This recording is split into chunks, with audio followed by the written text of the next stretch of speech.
Bonjour à tous, alors le réseau Slow Cosmétique m'a demandé aujourd'hui de vous parler du lait d'ânesse et de ses secrets beauté. C'est un mythe le lait d'ânesse, tout le monde le connaît, c'est un actif merveilleux pour la beauté. Bah oui, parce que de par sa composition biochimique, c'est vrai que c'est un cosmétique à part entière. Si on y réfléchit, il combine dans une solution aqueuse des composés de type acide gras essentiel, des vitamines, des antioxydants, et aussi des oligoéléments et des actifs capables de stimuler les défenses naturelles de l'individu. Donc on comprend qu'on a voulu en cosmétique en faire un actif star qui se retrouve, il est vrai, aujourd'hui dans beaucoup de cosmétiques qui se présentent comme artisanaux. J'ai ici de bons cosmétiques au lait d'ânesse qui sont d'ailleurs lauréats de la mention Slow Cosmétique, vous connaissez, formule propre, marketing raisonnable. Mais malheureusement, attention, sur le marché, vous allez trouver, et moi je m'en étonne toujours, des cosmétiques au lait d'ânesse qui mélangent du lait d'ânesse avec, par exemple, des dérivés de pétrochimie, des silicones, bien souvent de l'EDTA ou du phénoxyéthanol au niveau des conservateurs. C'est toujours un peu étonnant. Vous voyez par exemple ici, typiquement, le genre de savon que vous pouvez trouver sur un marché, soi-disant savon au lait d'ânesse, il est coloré, il est tout à fait moulé et fabriqué industriellement à partir de bondillons. Ce n'est pas forcément ce qu'il y a de top. Pour le lait d'ânesse, d'abord, il faut savoir qu'il a de l'intérêt surtout s'il est utilisé frais, parce que beaucoup de marques le congèlent avant utilisation. Et donc, si possible, il faut un lieu de production sur la marque, sur l'exploitation cosmétique.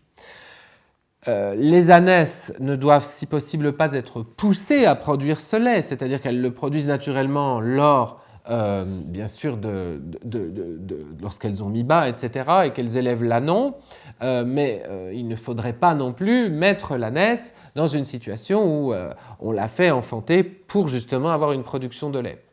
De deux, le lait doit être frais, je l'ai dit, non congelé, mais il doit être aussi en quantité suffisante dans le produit, parce que vous vous rendez bien compte qu'un savon au lait d'ânesse congelé qui ne contient que 2 ou 3% de lait d'ânesse, autant dire que ça ne sert à rien du tout, parce qu'il vous faut quand même une quantité suffisante que pour interagir avec l'épiderme. Alors c'est le cas ici, bien sûr, dans les marques que je vous présente là. Il y a Dalian, par exemple, qui est très connu avec plus de 40% de lait d'ânesse frais et non exploité, vous voyez, exploité ou en tout cas utilisé de façon non agressive dans ses produits. Pareil pour Volume, pareil pour la ferme du Huiton, et il y en a beaucoup d'autres sur slowcosmetic.com. On est là sur des utilisations raisonnées et raisonnables du lait d'ânesse. Dans ce cas-là, moi personnellement je dis oui, et c'est vrai que la Slow Cosmétique a tendance à plébisciter alors ces soins-là. Pareil dans les crèmes, dans les soins, dans les laits pour le corps, c'est moins évident, c'est moins courant. Attention, cela dit, il y a une vraie efficacité, le lait d'ânesse est réellement hydratant, même dans un savon, Dalian l'a prouvé avec certaines études, puisqu'elle considère d'ailleurs que ces savons sont des soins avant tout, qu'on masse sur la peau et puis qu'on rince. Dans l'idéal, faites confiance à la mention Slow Cosmétique pour les produits au lait d'ânesse.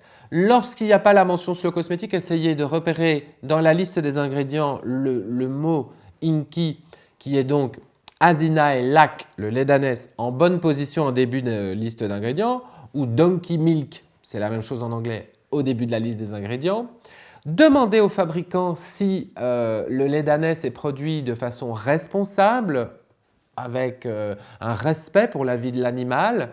C'est souvent quand même le cas, en tout cas pour les marques bio et slow cosmétiques, c'est souvent le cas. Par contre, ce qui est beaucoup moins souvent le cas, c'est que le lait soit frais. Souvent, il est congelé. Alors ça, c'est à vous à faire votre jugement. Ce sera un peu moins actif. Ce n'est pas trop grave, mais c'est moins actif, moins intéressant. Et puis voilà, après, interrogez-vous évidemment sur les choses qui vous concernent. Si vous êtes vegan, vous allez me dire « Oh là là, du lait d'ânesse, j'en veux pas ». Moi, je trouve que c'est un peu dur parfois. Il faut s'intéresser au travail artisanal de la personne qui fait des cosmétiques, mais de la personne qui souvent, par la même occasion, élève des ânes et des ânons en grande osmose. Il y a un rapport presque familial. Je pense à la ferme du Huiton, je pense aux ânes d'Autan qui ne sont pas là, je pense à Dalian. Ce sont des marques qui ont un rapport avec leurs ânes qui est quand même très très respectueux et familial. Au-delà de ça, méfiez-vous des colorants, méfiez-vous de la pétrochimie. Bref, lisez la listing qui, si vous ne savez pas comment faire, je vous rappelle que sur slowcosmetic.org, vous avez des fiches pratiques pour ça. Voilà, je sais que c'est un débat qui va susciter beaucoup de réactions. Le lait d'ânesse, il y a les fans inconditionnels, puis il y a ceux qui, avant toute chose, souhaitent l'exclure. Je pense qu'il a une place, voilà, qui ne doit pas, au milieu du réseau Slow Cosmétique, prendre toute la place, mais il a une place qui est justifiée si on l'a bien travaillé, comme je viens de vous l'expliquer. Je vous embrasse, prenez soin de vous, avec du lait d'ânesse évidemment, tout en douceur.